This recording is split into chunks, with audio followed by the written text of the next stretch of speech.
ಆತ್ಮೀಯರೇ, ಬಾಗಲಕೋಟೆ ಉಪಚುನಾವಣೆಯ ವಿಷಯದಲ್ಲಿ ಮೇಟಿ ಕುಟುಂಬದವರು, ಅವರ ಅಭಿಮಾನಿಗಳು ಹಲವಾರು ಹೇಳಿಕೆಗಳನ್ನು ಸಾಮಾಜಿಕ ಜಾಲತಾಣದಿಂದ ಜನರಿಗೆ ತೋರಿಸುವಂಥ ವ್ಯವಸ್ಥೆ ಮಾಡ್ತಾ ಇದ್ದಾರೆ. ಇಲ್ಲಿ ಮೇಟಿಯವ್ರ ಮನೆಯಲ್ಲಿ 4 ಜನ ಟಿಕೆಟ್ ಆಕಾಂಕ್ಷಿಗಳಿದ್ದರೆ ಅರ್ಜಿ ಕೊಡಲಿ, ಅಭಿಮಾನಿಗಳಿಂದ ಈ ರೀತಿ ಹೇಳಿಕೆ ಕೊಡ್ತಕ್ಕಂಥದ್ದು ನಿಲ್ಲಬೇಕು. ಉಮೇಶ್ ಅವ್ರ ಪರವಾಗಿ ಕೆಲವು ಜನ ನೀವು ಸ್ಟೇಟ್ಮೆಂಟ್ ಕೊಡ್ರಿ. ಯಾರಿಗೆ ನಾನೀಗ ಹೇಳ್ತಾ ಇರೋದು? ಮಹಾದೇವಿ ಅವರಿಗೆ, ಉಮೇಶ್ ಅವರಿಗೆ, ಮಲ್ಲಿಕಾರ್ಜುನ ಅವರಿಗೆ. ನೀವು ಯಾವುದೇ ಸಾಮಾಜಿಕ ಜಾಲತಾಣದಲ್ಲಿ ನಮ್ಮ ಪರವಾಗಿ ಏನೂ ಹೇಳಿಕೆ ಕೊಡಕೂಡದು ಅನ್ನುವಂಥದ್ದನ್ನು ನೀವು ಸಾಮಾಜಿಕ ಜಾಲತಾಣದ ಮುಖಾಂತರನೇ ಹೇಳಿ. ಪಕ್ಷದ ಶಿಸ್ತಿಗೆ, ಒಕ್ಕಟ್ಟಿಗೆ ಇತ್ತೀಚಿನ ಹಲವಾರು ಹೇಳಿಕೆಗಳು ಮುಜುಗರ ತರ್ತಾ ಇವೆ. ಕಾರ್ಯಕರ್ತರು ನೊಂದುಕೊಳ್ತಾ ಇದ್ದಾರೆ. ನನಗನ್ನಿಸ್ತದೆ ಇವರು ಅತಿಯಾದಂಥ ಹೇಳಿಕೆಗಳು ಒಬ್ಬರೊಂದು ಇವರಲ್ಲಿ ಒಕ್ಕಟ್ಟು ಇಲ್ಲೇ ಇಲ್ಲಲ್ಲ ಅನ್ನುವಂಥದ್ದು ಸಾಬೀತಾಗ್ತಾ ಇದೆ. ಅದರ ಜೊತೆಗೆ ಆ ದಿವಂಗತ ಮೇಟಿ ಒಬ್ಬ ಜನಪ್ರಿಯ ನಾಯಕ, ಅಜಾತಶತ್ರು. ಇವರು ಅವ್ರಿಗೆ ಹೋದ್ಮೇಲೆ ಈ ರೀತಿ ಹೇಳಿಕೆ ಕೊಡ್ತಕ್ಕಂಥ ಅಡ್ಡಾಡೋದ್ರಿಂದ ಅನುಕಂಪ ಡೌನ್ ಆಗ್ತಾಯಿದೆ, ಅನುಕಂಪ ಕಡಿಮೆ ಆಗ್ತಾಯಿದೆ. ಆದ್ದರಿಂದ ಈ ವಿಷಯದಲ್ಲಿ ನಾನು ಇವರೆಲ್ಲರಿಗೂ ಹೇಳ್ತೇನೆ, ಇಲ್ಲಿಗೆ ನಿಲ್ಲಬೇಕು. ನಿಮ್ಮ ಹಿಂಬಾಲಕರು ಹಾಕಿದರೂ ಅದು ನಮಗೆ ಸಂಬಂಧ ಇಲ್ಲ ಅಂತ ನೀವು ಜಾಲತಾಣದಲ್ಲೇ ಹೇಳಬೇಕು. ಇದನ್ನು ಮುಂದುವರಿಸಿದರೆ ಪಕ್ಷದ ಶಿಸ್ತಿನ ಚೌಕಟ್ಟಿನಲ್ಲಿ ನಾನು ಕ್ರಮ ತೆಗೆದುಕೊಳ್ಳಬೇಕಾಗ್ತದೆ. ಏನೋ ನಾ ಇಲ್ಲಿವರೆಗೆ ಸುಮ್ಮನೆ ಐತೆ, ಆದರೆ ಇದು ಅತಿರೇಕಕ್ಕೆ ಹೋಗ್ತಾ ಇದೆ. ಎರಡನೇದಾಗಿ, ಮಹಾದೇವಿ ಮೇಟಿಯವರ ಸುಮಾರು 8-15 ಸಾಮಾಜಿಕ ಜಾಲತಾಣದಲ್ಲಿ ಗುಳೇದಗುಡ್ಡದ ದುಷ್ಟ ವ್ಯಕ್ತಿ ಅಂತ ಹೇಳ್ತಾರೆ. ಬರೀ ಯಾರು? 38,000 ಜನಸಂಖ್ಯೆ ಗುಳೇದಗುಡ್ಡದ್ದು. ಅದೇ ಗುಳೇದಗುಡ್ಡದ ಜನ ಶ್ರೀಮಾನ್ ಎಚ್.ವೈ. ಮೇಟಿಯವರನ್ನು 3 ಸಾರಿ ಶಾಸಕರನ್ನಾಗಿ ಮಾಡಿತ್ತು, ಮಂತ್ರಿಯಾಗಿದ್ದರು, MP ಆಗಿದ್ದರು.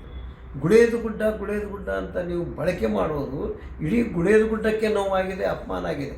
ಗುಳೇದಗುಡ್ಡದಲ್ಲಿ ಅಂಥವ್ರು ನಿಮ್ಮ ಯಾರು ಇದ್ರೆ ಅವ್ರ ಹೆಸರು ಹೇಳಿ. ಅವರೇ ಹಿಂಗೆ ಮಾಡ್ತಾ ಇದ್ದಾರಂತೆ. ಆದರೂ ಅದು ಹೇಳುವುದು ಕೂಡ ಪದ್ಧತಿ ಅಲ್ಲ. ಅದನ್ನು ನಾವು ಬಗೆಹರಿಸ್ಕೋಬೇಕು, ಕುಂತು ಮಾತಾಡಬೇಕು. ಆದರೆ ನೀವು ಗುಳೇದಗುಡ್ಡದ ಮೇಲೆ ಗುಳೇದಗುಡ್ಡ ಅನ್ನುವಂಥದ್ದನ್ನು ಆ ನಗರದ ಹೆಸರು ತೆಗೆದುಕೊಂಡದ್ದು ಸಮಂಜಸವಲ್ಲ. ಗುಳೇದಗುಡ್ಡದಲ್ಲಿ ಇಂಥ ವ್ಯಕ್ತಿ ಬೇಕಾರಟ್ರಿ, ವ್ಯಕ್ತಿ ಹೆಸರು ಹಾಕಲಾರ್ದೆ ಇಡೀ ಗುಳೇದಗುಡ್ಡಕ್ಕೇ ನೀವು ಆರೋಪ ಕೊಟ್ಟಂಗಾಗುತ್ತೆ, ಅವಮಾನ ಮಾಡಿದಂಗಾಗುತ್ತೆ. ಇಲ್ಲಿಗೆ ನಿಲ್ಲಬೇಕು. ನಿಮಗೆ ಎಲ್ಲರಿಗೂ ಹೇಳ್ತೇನೆ, ನಾನು ಅವರ ಬೆಂಬಲಿಗರಿಗೂ ಹೇಳ್ತೇನೆ, ನೀವು ಒಂದು 10 ಲಾರಿ ಮಾಡಿಕೊಂಡು, ಟ್ರ್ಯಾಕ್ಸ್ ಮಾಡಿಕೊಂಡು, 1-2 ಟ್ರೇನ ಬುಕ್ ಮಾಡಿಕೊಂಡು ಬೆಂಗಳೂರಿಗೆ ಹೋಗ್ರಿ. ಬೆಂಗಳೂರಲ್ಲಿ ಮುಖ್ಯಮಂತ್ರಿಗಳನ್ನ ಭೇಟಿಯಾಗ್ರಿ, ಇವರಿಗೆ ಟಿಕೆಟ್ ಕೊಡಿ ಅಂಥೇಳಿ. ಶಿವಕುಮಾರ್ ಸಾಹೇಬ್ ಅಧ್ಯಕ್ಷರಿಗೆ ಭೇಟಿಯಾಗಿ ಇವರಿಗೆ ಟಿಕೆಟ್ ಕೊಡು ಅಂತ ಹೇಳ್ರಿ. ಜಿಲ್ಲಾ ಉಸ್ತುವಾರಿ ಸಚಿವ R.P. ತಿಮ್ಮಾಪುರ ಅವ್ರಿಗೆ ಹೇಳ್ರಿ. ಆ ಸಾಮಾಜಿಕ ಜಾಲತಾಣದಿಂದ ಈ ಒಂದು ಏನು ಒಂದು ಕ್ರಮ ಇದೆ, ಇದನ್ನು ನಿಲ್ಲಬೇಕು. ಇದು ಪಕ್ಷಕ್ಕೆ ಹಾನಿಯಾಗ್ತದೆ, ಅವರ ಮನೆತನದಲ್ಲಿ ಒಗ್ಗಟ್ಟಿಲ್ಲ ಅನ್ನುವಂಥದ್ದು ಗೋಚರ ಆಗ್ತದೆ. ಇಲ್ಲಿಗೆ ನಿಲ್ಲಬೇಕು, ಎಲ್ಲರೂ ನಿಲ್ಲಿಸ್ಬೇಕು. ನಾಳೆಯಿಂದ ಏನಾದರೂ ಇವರು ಯಾವುದಾದ್ರೂ ಸಾಮಾಜಿಕ ಜಾಲತಾಣ ಬಂದರೆ ಅವ್ರ ನಂಬರ್ ಯಾವುದೇನು ತೆಗೆದು ನಾವು ನೋಟಿಸ್ ಇಶ್ಯೂ ಮಾಡಬೇಕಾಗುತ್ತೆ. ಇದು ಪಕ್ಷದ ಹಿತದೃಷ್ಟಿಯಿಂದ ಹೊರತಾಗಿ ಮತ್ತೊಂದು ಯಾವಲ್ಲ.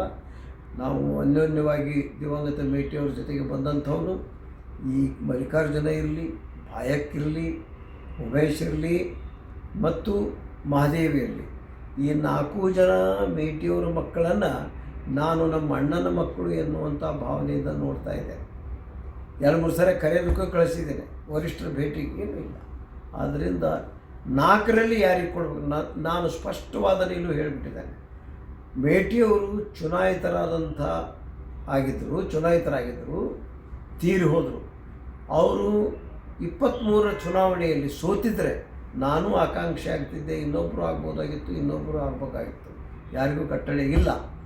ಆದರೆ ಮೇಟಿಯವರು ಇಲೆಕ್ಷನ್ನಲ್ಲಿ ಗೆದ್ದದ್ದರಿಂದ ಅವ್ರ ಕುಟುಂಬಕ್ಕೆ ಈ ಟಿಕೆಟ್ ಹೋಗಲಿ ಅಂತ ಬಹಿರಂಗವಾಗಿ ನಾನು ಹೇಳಿದ್ದೇನೆ, ಈಗಲೂ ಹೇಳ್ತಾ ಇಲ್ಲ. ಅದು ವರಿಷ್ಠರಿಗೆ ಬಿಟ್ಟು ವಿಚಾರ. ಯಾರಿಗೆ ಕೊಡ್ತಾರೋ, ಬೇರೆದವ್ರಿಗೆ ಕೊಡ್ತಾರೋ ನನಗೆ ಗೊತ್ತಿಲ್ಲ, ನಮ್ಮನ್ನೇನು ಕೇಳಿ. ಆದರೆ ಈ ರೀತಿ ಬೆಳವಣಿಗೆ ಇದು ನಿಮಗೇ ಪೆಟ್ಟು ಬೀಳ್ತದೆ, ಇಲ್ಲಿಗೆ ನಿಲ್ಲಿಸ್ರಿ ಅನ್ನುವಂಥದ್ದೇ ನನ್ನ ವಿನಂತಿ, ಮನವಿ. ಅವರ ಹಿಂಬಾಲಕರು ಅಭಿಮಾನಿಗಳಿಗೂ ಇರುವುದು ತಪ್ಪಲ್ಲ.